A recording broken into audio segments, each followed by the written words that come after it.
เอาสบายดีพ่อแม่พี่น้องมาสุกคนพบพอกับซ่องร้อนทริปสำหรับคลิปนี้เบาร้อนอยู่ที่บ้านคำผาแหลงเมืองมหาไส้แขวงคำม่วนพี่น้องพอดีว่าขี้กายมากยินนี่เห็นนะบ้านนี้มีถ้ำพี่น้องชื่อว่าถ้ำพระบ่ประมาณนั้นแหละเดี๋ยวจะพาพ่อแม่พี่น้องไปเบิ่งไปชมถ้ำพระบอกว่าอยู่ไก่จ้าอันในบ้านปะไดเนาะพอดีว่าเห็นป้ายเดี๋ยวไปเบิ่งไปส้มน้ำกันพี่น้องว่าบรรยากาศทางในถ้ำนี่สิเป็นแบบใดกันไป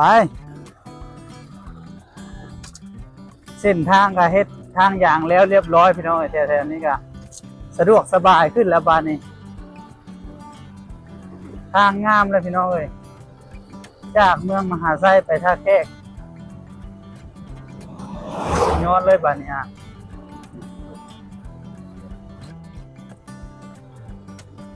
คือว่าเห็นแถวข้างหน้าพูดเลยเนาะนี่อันนี้จะเป็นบ่อนพระเจ้าแปลงทางบ่อนนี่บ้านนี้ก็เป็นบ้านเลาะแคมทางพี่น้องเอ้ยมีเงินคนอยู่อ้อมสองภาคทางเลยทางไปถ้ำน่าจะอยู่ทางหน้าพูดเลยโอ้มีเงินพักอีกพี่น้องนี่เบื้องนี่แต่เจ้ายังเฮ็ดบ่แล้วเนาะเดี๋ยวเลาะไปก่อนน่าจะอยู่ทางหน้าพูดเลยเนาะ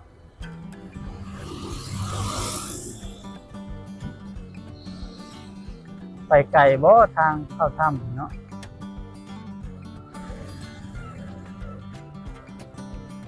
เป็นบ้านเรียบแคมทางง่ายพี่น้องเอ้ยโอ้ 2.8 กิโลถ้ำพระเนาะนี่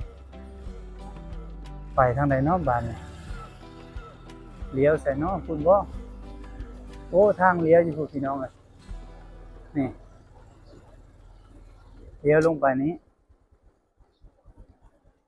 ไปเบิ่งน้ำกันพี่น้อง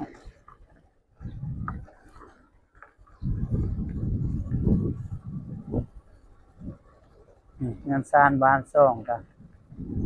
ส่วนหลายก็เป็นเงินไม้พี่น้องเอ้ยโอ้เงินเรา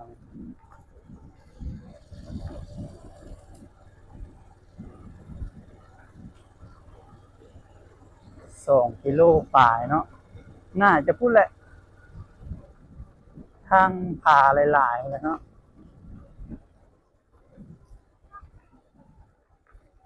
ถามแน่ไปถ้ำนี่มีคนยามอยู่บ่อยู่ผู้อ๋อมีเท่าไหร่ค่าบริการเพิ่นอ่าเออเด้อสองลักเนาะไปนี่เนาะอ๋อเด้อขอบใจเด้อ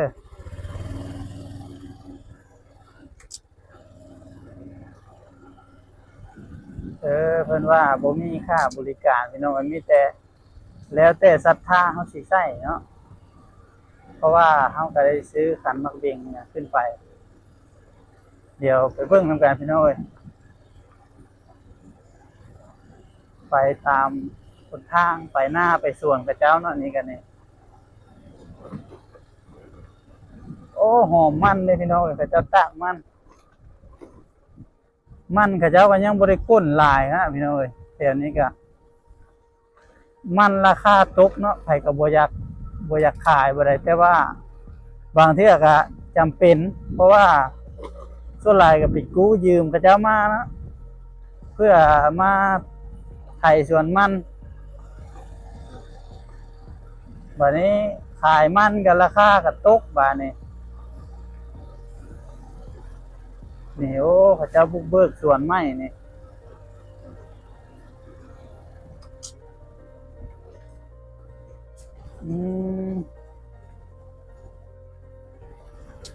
ทางไปแบบนี้พี่น้อยนี่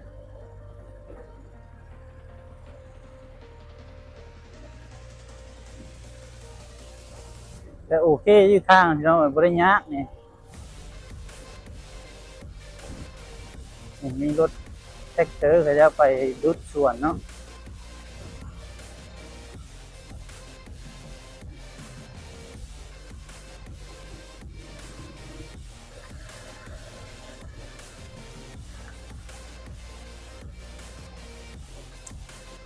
ส่วนมันส่วนอันนั้นลายขนาดพี่น้องแถวนี้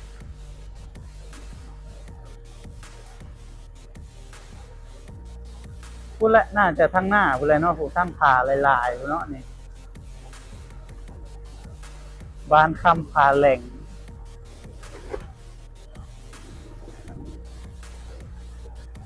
โอ้มากแล้วนี่เป็นวิวสวนตรงหน้าบุซูมี่พี่น้องแถวๆนี้แก้มผ่าคุณพ่อจังสิมีตรงหน้าเนาะนี่โอ้ไปเรื่อยๆไปเรื่อยๆ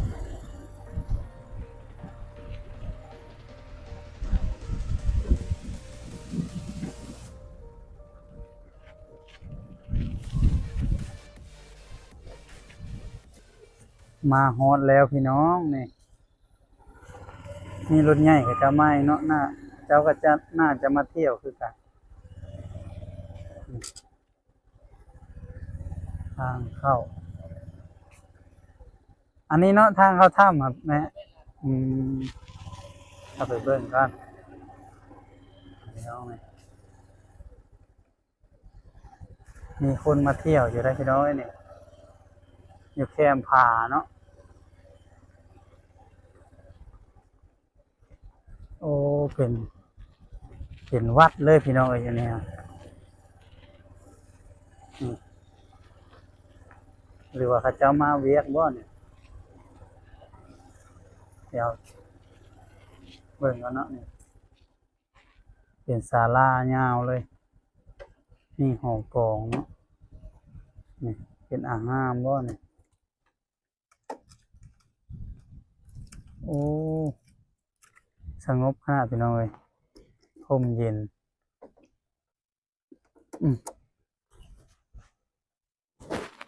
บรรยากาศหอมๆเนาะนี่แคมให้แคมหน้า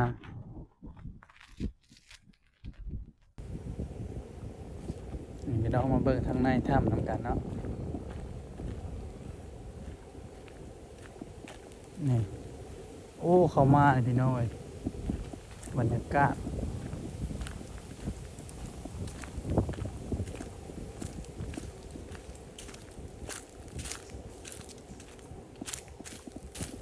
เบิ่งพี่น้องนี่พี่น้องเป็นทางเข้าถ้ำนี่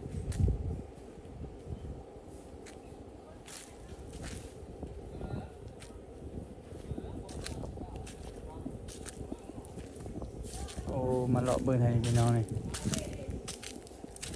เป็นถ้ำนี่เนาะนี่บ่อเทือนบูชานี่เป็นซอกลืบ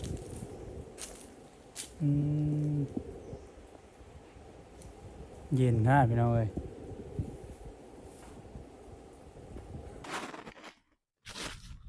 มาเลาะเบิ่งบรรยากาศทั้ง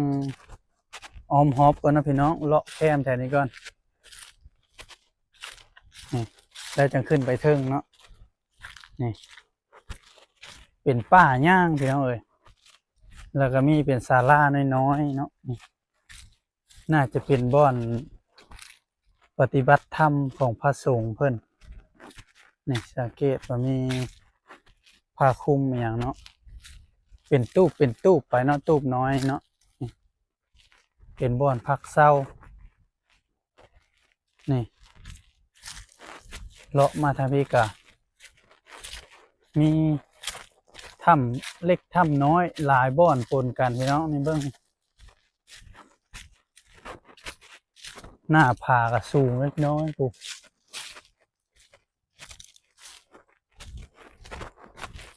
แถวนี้น่าจะเป็นแบบว่า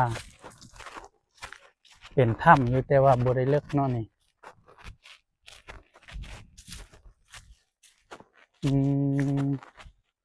มีพระพุทธรูปอีกพี่น้องแถวนี้ก็นี่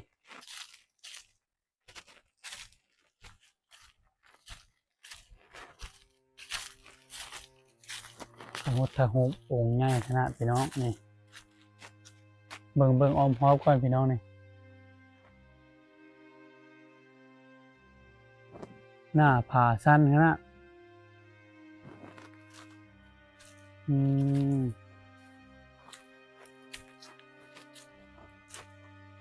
เป็นศาลาแล้วก็มีพระพุทธรูปเพิ่นเอามาตั้งให้ชาวพุทธเฮามาขอพรมากราบไหว้บูชาพี่น้อง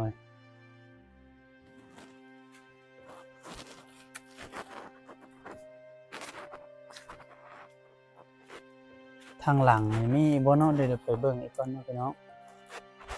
นี่อันนี้จะเป็นแบบนี้เนาะนี่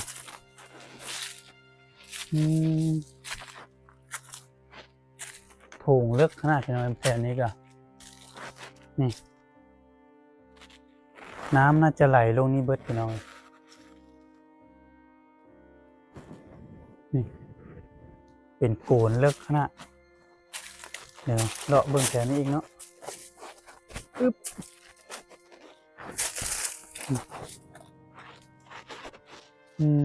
เลาะเรียบไปแบบนี้พี่น้อง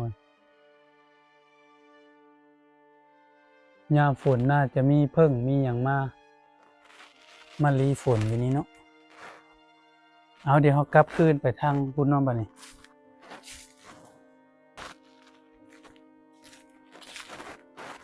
มาเบิ่งแถวนี้กันพี่น้องโอ้ยามฝนน้ำน่าจะไหลออกมาแถวนี้เลยพี่น้องเบิ่งนี่เป็นซอกลืบเข้าไปเนาะนี่สังเกตว่าเห็นเป็นเขตน้ำเนาะนี่น้ำน่าจะไหลมาออกมานี่แหละซึมมาแต่เทิงพุ่นน้ำเป็นลวดลายงามขนาดนี่ไปเลาะไปอีกก่อนเลาะมาพี่บานเนาะ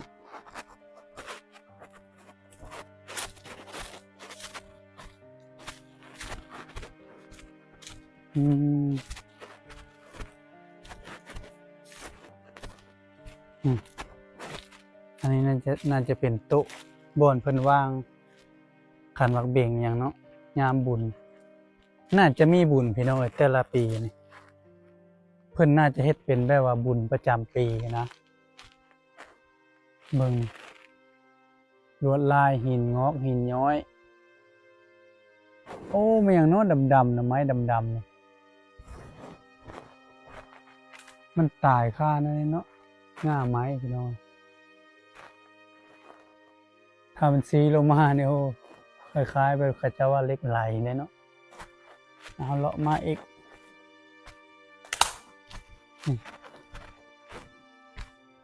ถ้ำน่าจะอยู่เทิงอะไรพี่น้องมีเป็นคันไดขึ้นเนาะจะมีเขาเจ้ามาแก้บะมีเทิงเลยเดี๋ยวขึ้นไปเบิ้งน้ำกันพี่น้องอันนี้เพิ่นหางกระเทแล้วนะเทเป็นวันทางขึ้นนั่นปดเกิบบ่นี่ไปเบิ่งเทิงปดเกิบอยู่เทิงพี่เป็นคันไดไม้พี่น้องเอ้ยเพิ่นได้ทื่นลายน่าจะเฮ็ดเป็นคันไดดินเนาะต่อไปนี่ย่างขึ้นมาคันไดไม้สูงเด้อพี่น้องเอ้ยขึ้นไปเทิงนี่จากปากถ้ำอยู่เทิงพูนลงมาดินฮ้อนเลยประมาณ10 กว่าเมตรเนาะไปย่างขึ้นไปนำกันน้องนี่สั้นเต็มได้ในคันใดก็ปึ๊บขึ้นมาป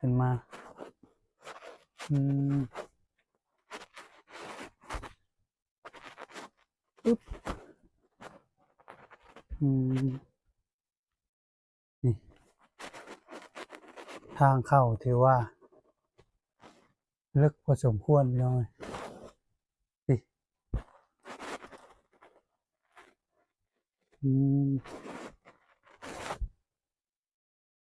นี่เป็นห้องน้อย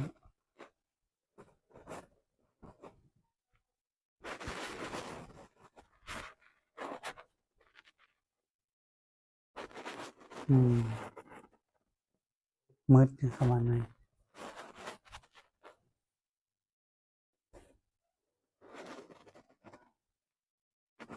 เนาะ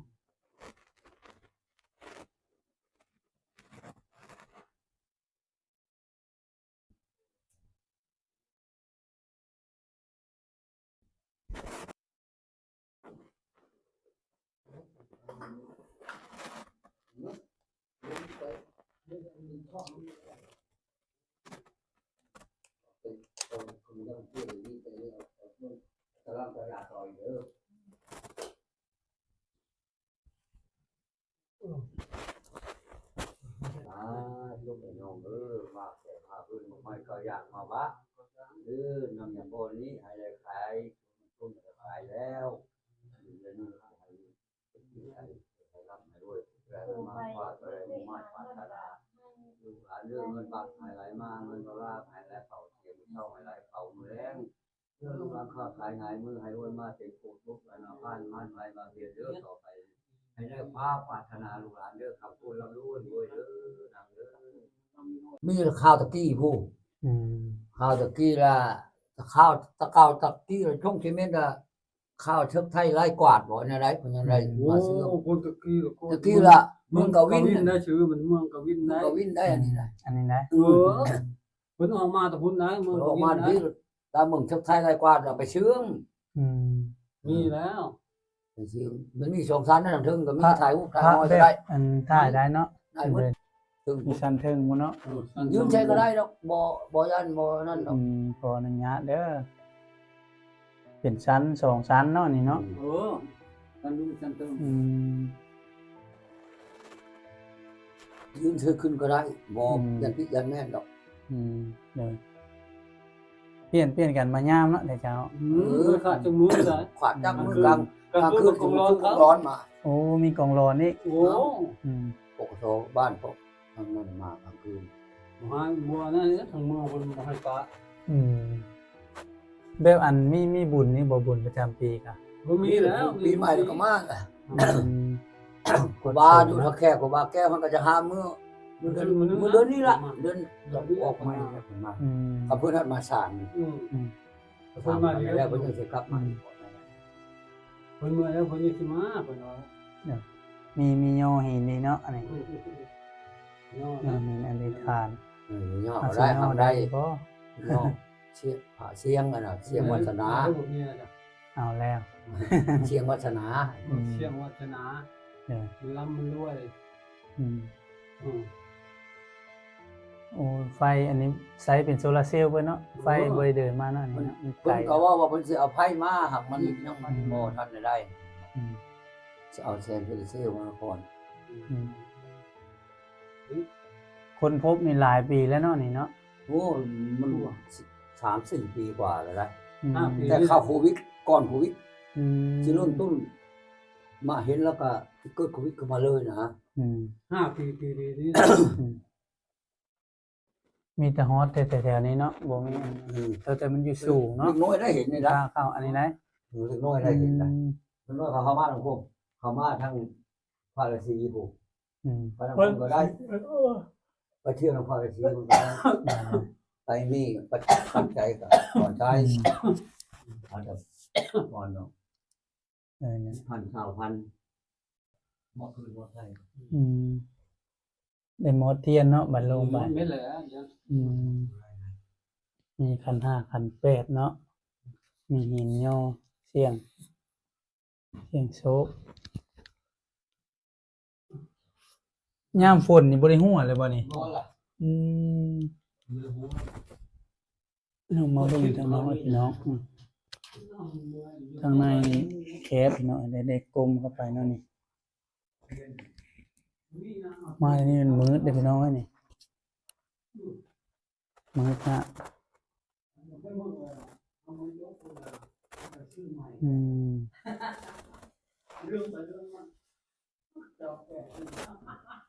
น้อง ไป มันจะเข้าด้วยบ่ อืม สองนั่นสิ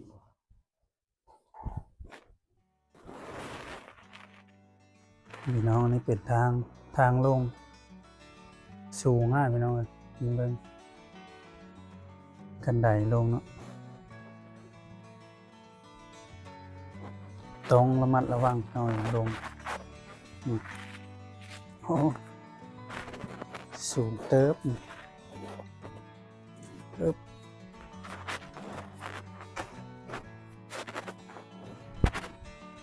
เอาพี่น้องก็ถือว่าเป็นถ้ำศักดิ์สิทธิ์อีกถ้ำหนึ่งเนาะที่อยู่กลางป่าเนาะเข้มให้หน้าพระเจ้าแล้วก็มีเป็นบ่อนปฏิบัติธรรมพี่น้อยคือในเข้มนี่เนาะเป็นคล้ายๆกับวัดเนาะก็จะมีช่วงงานบุญปีใหม่เพื่อก็จะมาพดส่งพระอยู่เทิงถ้ำหมดแหละนี่อันนี้คือบรรยากาศอ้อมห้อมเนาะพี่น้องนี่เบิ่ง